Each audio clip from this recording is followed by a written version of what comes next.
राष्ट्रीय शिक्षा नीति 2020 भाग 1 स्कूल शिक्षा अध्याय 2 बुनियादी साक्षरता एवं संख्या ज्ञान सीखने के लिए एक तात्कालिक आवश्यकता और पूर्व शर्त।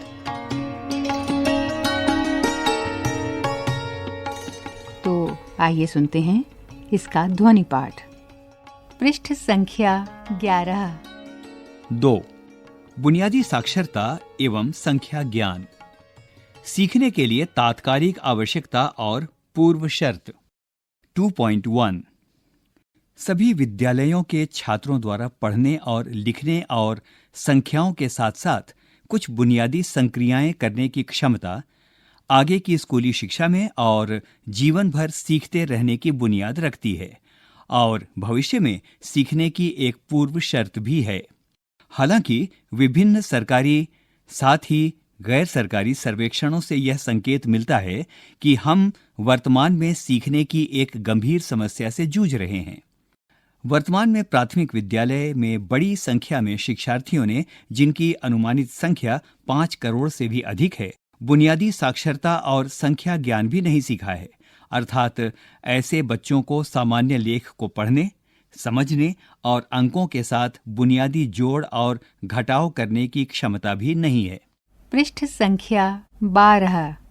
2.2 सभी बच्चों के लिए मूलभूत साक्षरता और संख्या ज्ञान को प्राप्त करना तत्काल रूप से एक राष्ट्रीय अभियान बनेगा, जिसे कई मोर्चों पर किए जाने वाले तात्कालिक उपायों और स्पष्ट लक्ष्यों के साथ अल्पावधि में प्राप्त किया जाएगा, जिसमें प्रत्येक छात्र को कक्षा 3 तक मूलभूत साक्षरता और संख्या ज्ञान को आवश्यक रूप से प्राप्त करना शामिल किया गया है। शिक्षा प्रणाली की सर्वोच्च प्राथमिकता 2025 तक प्राथमिक विद्यालय में सार्वभौमिक मूलभूत साक्षरता और संख्या ज्ञान प्राप्त करना होगा। सीखने की बुनियादी आवश्यकताओं यानी मूलभूत स्तर पर पढ़ना, लिखना और अंक गणित को हासिल करने पर ही हमारे विद्यार्थियों के लिए बाकी नीति प्रासंगिक होगी। इसके लिए मानव संसाधन विकास मंत्रालय यानी MHRD द्वारा प्राथमिक आधार पर आधारभूत साक्षरता एवं संख्यात्मकता पर एक राष्ट्रीय मिशन स्थापित किया जाएगा। उसके अनुसार सभी प्राथमिक और उच्चतर प्राथमिक विद्यालयों में सार्वभौमिक मूलभूत साक्षरता और संख्या ज्ञान के लिए राज्य या केंद्र शासित प्रदेश की सरकारें 2025 तक प्राप्त किए जा सकने वाले चरणवार चिन्हित कार्यों और लक्ष्यों की पहचान करते हुए और उसकी प्रगति को बारीकी से जांच और निगरानी करते हुए अविलंब एक क्रियान्वयन योजना तैयार करेंगी। 2.3 सर्वप्रथम शिक्षकों के रिक्त पदों को जल्द से जल्द और समयबद्ध तरीके से भरा जाएगा, विशेष रूप से वंचित क्षेत्रों और उन क्षेत्रों में जहां शिक्षक बच्चों का अनुपात दर ज्यादा हो या जहां साक्षरता की दर निम्न हो, वहां स्थानीय शिक्षक या स्थानीय भाषा से परिचित शिक्षकों को नियुक्त करने पर विशेष रूप से ध्यान दिया जाना चाहिए। यह सुनिश्चित किया गया है कि प्रत्येक स्कूल में शिक्षक विद्यार्थियों का अनुपात यानी PTR 30:1 से कम हो और सामाजिक आर्थिक रूप से वंचित बच्चों की अधिकता वाले क्षेत्रों के स्कूलों में शिक्षक विद्यार्थियों का अनुपात यानी PTR 25:1 से कम हो। कक्षा स्तर से नीचे के बच्चों को मूलभूत साक्षरता और संख्या ज्ञान सिखाने के उद्देश्य से शिक्षकों को सतत व्यावसायिक विकास यानी CPD के साथ संबलित, उत्साहित और प्रशिक्षित किया जाएगा। 2.4 पाठ्यचर्या में बुनियादी साक्षरता और संख्या ज्ञान पर अतिरिक्त ध्यान दिया जाएगा और पूरे प्रारंभिक और माध्यमिक स्कूल पाठ्यचर्या के दौरान एक मजबूत, सतत, रचनात्मक और अनुकूल मूल्यांकन प्रणाली के साथ विशेष रूप से प्रत्येक बच्चों का सीखना ट्रैक किया जाएगा और सामान्यतः पढ़ने, लिखने, बोलने, गिनने, अंक गणित और गणितीय चिंतन पर अधिक ध्यान केंद्रित होगा। विद्यार्थियों को इन क्षेत्रों में प्रोत्साहित करने के लिए उन पर प्रतिदिन अतिरिक्त ध्यान दिया जाएगा और वर्ष भर विभिन्न मौकों पर इन विषयों से संबंधित गतिविधियों को लागू किया जाएगा। मूलभूत साक्षरता और संख्या ज्ञान पर नए सिरे से जोर देने के लिए शिक्षक शिक्षा और प्रारंभिक ग्रेड पाठ्यचर्या को नए सिरे से डिजाइन किया जाएगा। 2.5 वर्तमान समय में ECCE की सभी तक पहुंच नहीं होने के कारण बच्चों का एक बड़ा हिस्सा प्रथम कक्षा में प्रवेश पाने के कुछ ही हफ्तों बाद अपने सहपाठियों से पिछड़ जाता है। इसीलिए NCERT और NCERT के द्वारा कक्षा 1 के विद्यार्थियों के लिए अल्पकालीन 3 महीने का प्ले आधारित स्कूल तैयारी मॉड्यूल बनाया जाएगा, जिसमें गतिविधियां और वर्कबुक होगी, जिनमें अक्षर, ध्वनियां, शब्द, रंग, आकार, संख्या आदि शामिल होंगे। इस मॉड्यूल को क्रियान्वित करने में सहपाठियों और अभिभावकों का भी योगदान लिया जाएगा। पृष्ठ संख्या 13। इससे यह सुनिश्चित करने में मदद मिलेगी कि हर विद्यार्थी स्कूल के लिए तैयार है। 2.6 the digital infrastructure for knowledge sharing यानी दीक्षा पर बुनियादी साक्षरता और संख्या ज्ञान पर उच्चतर गुणवत्ता वाले संसाधनों का एक राष्ट्रीय भंडार उपलब्ध कराया जाएगा। तकनीकी दखल को शिक्षकों के लिए एक मदद के रूप में पहले प्रयोगात्मक किया जाएगा और फिर लागू किया जाएगा। इसमें शिक्षक और विद्यार्थियों के बीच भाषाई बाधाओं को भी दूर करने के उपाय शामिल हैं। 2.7 वर्तमान में बड़े पैमाने पर बच्चे नहीं सीख रहे हैं। यह एक बड़ा संकट है। सभी के लिए साक्षरता और संख्या ज्ञान प्राप्त करने के इस महत्वपूर्ण मिशन में शिक्षकों का सहयोग करने के लिए सभी व्यावहारिक तरीकों का पता लगाया जाएगा। दुनिया भर के अध्ययन से पता चलता है कि जब सहपाठी एक दूसरे से सीखते सिखाते हैं तो यह काफी प्रभावी होता है।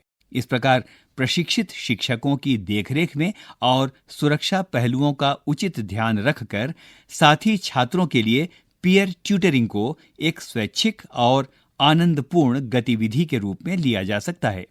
स्थानीय और गैर स्थानीय दोनों प्रकार के प्रशिक्षित वॉलंटियर्स के लिए इस बड़े पैमाने के अभियान में भाग लेना बहुत आसान बनाया जाएगा। यदि समुदाय का प्रत्येक साक्षर सदस्य किसी एक छात्र को पढ़ाने के लिए प्रतिबद्ध हो जाए, इससे देश का परिदृश्य शीघ्र ही बदल जाएगा और इस मिशन को अत्यधिक प्रोत्साहित और समर्थन दिया जाएगा। राज्य इस तरह के शिक्षण संकट के दौरान मूलभूत साक्षरता और संख्या ज्ञान को बढ़ावा देने के लिए इस तत्काल राष्ट्रीय मिशन में पीयर ट्यूटरिंग और वॉलंटियर्स को बढ़ावा देने के लिए नवीन मॉडल स्थापित करने पर विचार कर सकते हैं। साथ ही साथ शिक्षकों को समर्थन देने के लिए अन्य कार्यक्रम भी शुरू कर सकते हैं। 2.8 सभी भारतीय और स्थानीय भाषाओं में दिलचस्प और प्रेरणादायक बाल साहित्य और सभी स्तर के विद्यार्थियों के लिए स्कूल और स्थानीय पुस्तकालयों में बड़ी मात्रा में पुस्तकें उपलब्ध कराई जाएंगी, जिसके लिए आवश्यकतानुसार उच्चतर गुणवत्ता के अनुवाद यानी आवश्यकतानुसार तकनीकी मदद भी करवाए जाएंगे। देश भर में पढ़ने की संस्कृति के निर्माण के लिए सार्वजनिक और स्कूल पुस्तकालयों का विस्तार किया जाएगा। डिजिटल पुस्तकालय भी स्थापित किए जाएंगे। गांवों में स्कूल लाइब्रेरी की स्थापना से समुदाय को भी लाभ होगा, जो स्कूली समय के पश्चात उसका लाभ ले सकते हैं।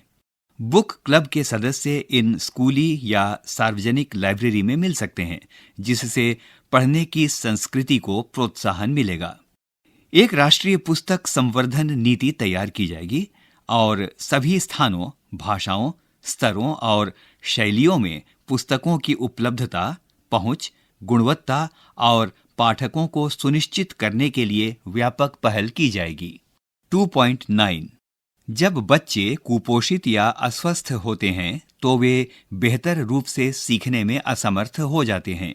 इसलिए बच्चों के पोषण और स्वास्थ्य और मानसिक स्वास्थ्य पर ध्यान दिया जाएगा। पुष्टिकर भोजन से अच्छी तरह से प्रशिक्षित सामाजिक कार्यकर्ताओं, काउंसलर और स्कूली शिक्षा प्रणाली में समुदाय की भागीदारी के साथ साथ शिक्षा प्रणाली के अलावा विभिन्न सतत उपायों के माध्यम से कार्य किया जाएगा। पृष्ठ संख्या 14 सभी विद्यालय के बच्चे स्कूलों द्वारा आयोजित नियमित स्वास्थ्य जांच में भाग लेंगे और इसके लिए बच्चों को स्वास्थ्य कार्ड जारी किए जाएंगे। इसके अलावा कई सारे अध्ययन से यह पता चलता है कि सुबह के पौष्टिक नाश्ते के बाद के कुछ घंटों में कई सारे मुश्किल विषयों का अध्ययन अधिक प्रभावी होता है। इस उत्पादक और प्रभावी समय का लाभ उठाया जा सकता है यदि सुबह और दोपहर में बच्चों को क्रमशः पौष्टिक नाश्ता और भोजन दिया जाए।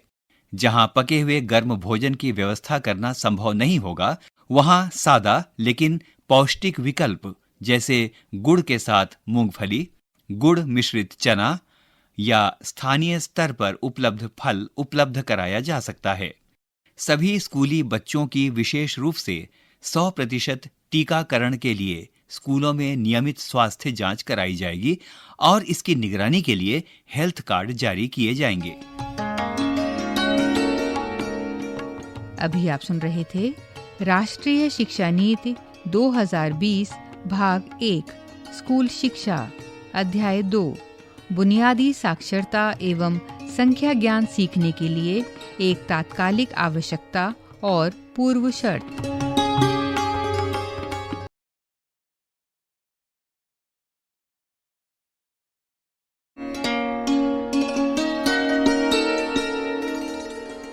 राष्ट्रीय शिक्षा नीति 2020 भाग 1 स्कूल शिक्षा अध्याय 3 ड्रॉप आउट बच्चों की संख्या कम करना और सभी स्तरों पर शिक्षा की सार्वभौमिक पहुंच सुनिश्चित करना। तो आइए सुनते हैं इसका ध्वनि पाठ। पृष्ठ संख्या 14। 3. ड्रॉप आउट बच्चों की संख्या कम करना और सभी स्तरों पर शिक्षा की सार्वभौमिक पहुंच सुनिश्चित करना। 3.1 स्कूली शिक्षा प्रणाली के प्राथमिक लक्ष्यों में हमें यह सुनिश्चित करना है कि बच्चों का स्कूल में नामांकन हो और उन्हें नियमित रूप से विद्यालय भेजा जाए। सर्व शिक्षा अभियान अब समग्र शिक्षा और शिक्षा का अधिकार अधिनियम जैसी पहल के माध्यम से भारत ने हाल के वर्षों में प्राथमिक शिक्षा में लगभग सभी बच्चों का नामांकन प्राप्त करने में उल्लेखनीय प्रगति की है। हालांकि बाद के आंकड़े बच्चों के स्कूली व्यवस्था में ठहराव संबंधी कुछ गंभीर मुद्दों की ओर इशारा करते हैं। कक्षा 6ठी से 8वीं का GER 90.9% है, जबकि कक्षा 9, 10 और 11, 12 के लिए यह क्रमशः केवल 79.3% और 56.5% है। यह आंकड़े यह दर्शाते हैं कि किस प्रकार से कक्षा 5 और विशेष रूप से कक्षा 8 के बाद नामांकित छात्रों का एक महत्वपूर्ण अनुपात शिक्षा प्रणाली से बाहर हो जाता है।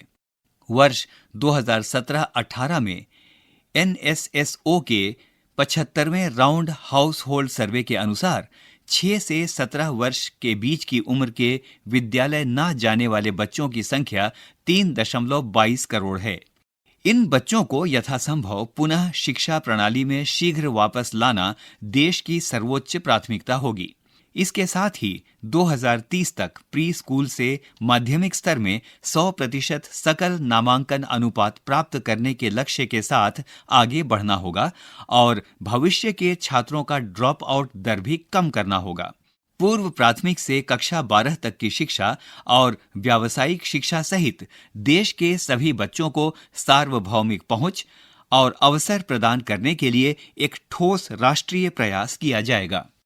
3.2 कुल मिलाकर 2 पहल की जाएंगी, जिससे बच्चों का विद्यालय में वापसी और आगे के बच्चों को ड्रॉप आउट होने से रोका जा सके।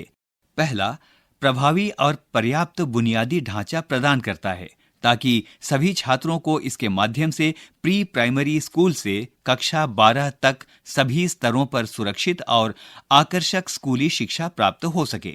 इसके अतिरिक्त प्रत्येक स्तर पर नियमित प्रशिक्षित शिक्षक उपलब्ध कराने के अलावा विशेष देखभाल की जाए ताकि यह सुनिश्चित किया जाए कि किसी स्कूल में अवस्थापना की कमी ना हो।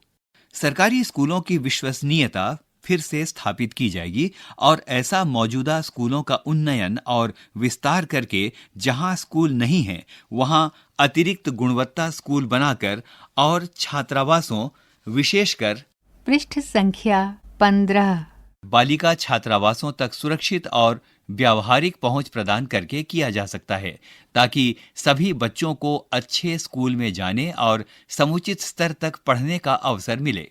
प्रवासी मजदूरों के बच्चों और विविध परिस्थितियों में स्कूल छोड़ने वाले बच्चों को मुख्यधारा शिक्षा में वापस लाने के लिए सिविल समाज के सहयोग से वैकल्पिक और नवीन शिक्षा केंद्र स्थापित किए जाएंगे। 3.3 दूसरा यह है कि स्कूलों में सभी बच्चों की सहभागिता सुनिश्चित हो। इसके लिए बहुत ध्यान से सभी विद्यार्थियों की ट्रैकिंग करनी होगी, साथ साथ उनके सीखने के स्तर पर भी नजर रखनी होगी ताकि यह सुनिश्चित किया जा सके कि वे पहली बात स्कूल में दाखिला ले रहे हैं और उपस्थित हो रहे हैं। दूसरी बात, ड्रॉप आउट बच्चों के लौटने और यदि वे पीछे रह गए हैं तो उन्हें पुनः मुख्य धारा से जोड़ने के लिए पर्याप्त सुविधाएं उपलब्ध हैं। फाउंडेशनल स्टेज से लेकर कक्षा 12 तक की स्कूली शिक्षा के जरिए 18 वर्ष की आयु तक सभी बच्चों को समान गुणवत्ता वाली शिक्षा प्रदान करने के लिए बुनियादी सुविधा उपलब्ध कराई जाएगी। प्रशिक्षित शिक्षकों और कार्मिकों की भर्ती विद्यालय में की जाएगी, जिससे शिक्षक हमेशा छात्रों और उसके अभिभावक के साथ कार्य कर सकें। इसके साथ ही यह भी सुनिश्चित किया जा सके कि सभी विद्यार्थी विद्यालय आ रहे हैं और सीख रहे हैं। राज्य और जिला स्तर पर दिव्यांग व्यक्तियों के सशक्तिकरण से जुड़े सिविल सोसाइटी संगठन और सामाजिक न्याय और अधिकारिता विभागों के प्रशिक्षित और योग्य सामाजिक कार्यकर्ता राज्य और केंद्र शासित प्रदेश सरकारों द्वारा अपनाए गए विभिन्न नवीन तंत्रों के माध्यम से इस आवश्यक कार्य को करने में स्कूलों से जुड़े हो सकते हैं। 3.4 जब एक बार विद्यालय का अवसंरचनात्मक ढांचा और बच्चों की भागीदारी सुनिश्चित हो जाए तो कक्षा की गुणवत्ता को सुनिश्चित करने के लिए काम करना होगा और छात्रों को कक्षा से जोड़े रखना एक महत्वपूर्ण काम होगा ताकि छात्र, विशेष रूप से लड़कियां और सामाजिक आर्थिक रूप से वंचित समूहों के विद्यार्थी और उनके माता-पिता स्कूल में भागीदारी के प्रति अपनी रुचि न खोएं। इसके लिए एक मजबूत चैनल और स्थानीय भाषा के ज्ञान के साथ उत्कृष्ट शिक्षकों के लिए प्रोत्साहन प्रणाली की आवश्यकता होगी जो उन क्षेत्रों में तैनात किए जाएं जहां ड्रॉप आउट दरें विशेष रूप से अधिक हैं। 3.5 सामाजिक आर्थिक रूप से वंचित समूहों यानी SEDG पर विशेष जोर देते हुए सभी छात्रों को सीखने में मदद करने के लिए स्कूली शिक्षा के दायरे को व्यापक बनाना होगा ताकि औपचारिक और अनौपचारिक शिक्षा के अंदर सीखने के विभिन्न रास्ते उपलब्ध हो सकें। भारत के उन युवाओं के लिए जो किसी संस्थान में नियमित रूप से अध्ययन नहीं कर सकते, national school of open schooling यानी NIOS और राज्यों के ओपन स्कूलों द्वारा प्रस्तुत ओपन एंड डिस्टेंस लर्निंग यानी ODL कार्यक्रम का विस्तार और सुदृढ़ीकरण किया जाएगा ताकि ऐसे युवाओं की सीखने की आवश्यकताओं को पूरा किया जा सके। NIOS अपने वर्तमान कार्यक्रमों के अलावा इन कार्यक्रमों को भी ऑफर करेगा। AB और C स्तरों की शिक्षा जो औपचारिक स्कूल प्रणाली के कक्षा 3, 5 और 8 के बराबर है, माध्यमिक शिक्षा कार्यक्रम जो कक्षा 10 और 12 के बराबर है, व्यावसायिक शिक्षा कार्यक्रम, कार्यक्रम और वयस्क साक्षरता और जीवन संवर्धन कार्यक्रम। NIOS की तर्ज पर पृष्ठ संख्या 16 राज्य सरकारों को प्रोत्साहित किया जाएगा कि वे अपने राज्यों में पूर्व से स्थापित state institute of open schooling यानी SIOS को सशक्त करके और नए संस्थानों की स्थापना करें और क्षेत्रीय भाषाओं में उपरोक्त कार्यक्रम इन संस्थानों के जरिए चलाएं। 3.6 दोनों सरकारों और गैर सरकारी संस्थाओं के लिए विद्यालय के निर्माण को सरल करने के लिए संस्कृति, भूगोल, सामाजिक संरचना के आधार पर स्थानीय विविधताओं को प्रोत्साहित करने और शिक्षा के वैकल्पिक मॉडल बनाने की अनुमति देने के लिए स्कूल के निर्माण संबंधी नियमों को हल्का बनाया जाएगा। इनका फोकस इनपुट पर कम और वांछित सीखने के परिणामों से संबंधित आउटपुट क्षमता पर अधिक केंद्रित होगा। इनपुट संबंधित विनियम कुछ विशेष क्षेत्रों तक सीमित होंगे, जिनका अध्याय 8 में उल्लेख किया गया है। स्कूल के अन्य मॉडलों को भी पायलट किया जाएगा, जिसमें सार्वजनिक फिलैंथ्रोपिक साझेदारियां शामिल हैं। 3.7 बच्चों के अधिगम में सुधार के लिए भूतपूर्व विद्यार्थियों और समुदाय से स्वयंसेवी प्रयासों को प्रोत्साहित किया जाएगा। इसमें शामिल हैं स्कूलों में एक बच्चे के लिए ट्यूटरिंग, साक्षरता शिक्षण और अन्य मदद हेतु अतिरिक्त कक्षाएं आयोजित करना, शिक्षकों को शिक्षण में मार्गदर्शन और मदद उपलब्ध कराना, विद्यार्थियों को व्यवसाय संबंधी मार्गदर्शन देना, प्रौढ़ शिक्षा केंद्रों में प्रौढ़ साक्षरता में सहयोग करना आदि। इस दृष्टि से स्कूल के भूतपूर्व विद्यार्थियों और स्थानीय समुदाय के स्वस्थ वरिष्ठ नागरिकों से उपयुक्त व्यक्तियों की पहचान की जाएगी। इस उद्देश्य की पूर्ति के लिए साक्षर स्वयंसेवकों, सेवानिवृत्त वैज्ञानिकों और सरकारी या अर्ध सरकारी कर्मचारियों, भूतपूर्व विद्यार्थियों और शिक्षाविदों का एक डेटाबेस तैयार किया जाएगा। अभी आप सुन रहे थे राष्ट्रीय शिक्षा नीति 2020 भाग 1 स्कूल शिक्षा, अध्याय 3 ड्रॉप आउट बच्चों की संख्या कम करना और सभी स्तरों पर शिक्षा की सार्वभौमिक पहुंच सुनिश्चित करना।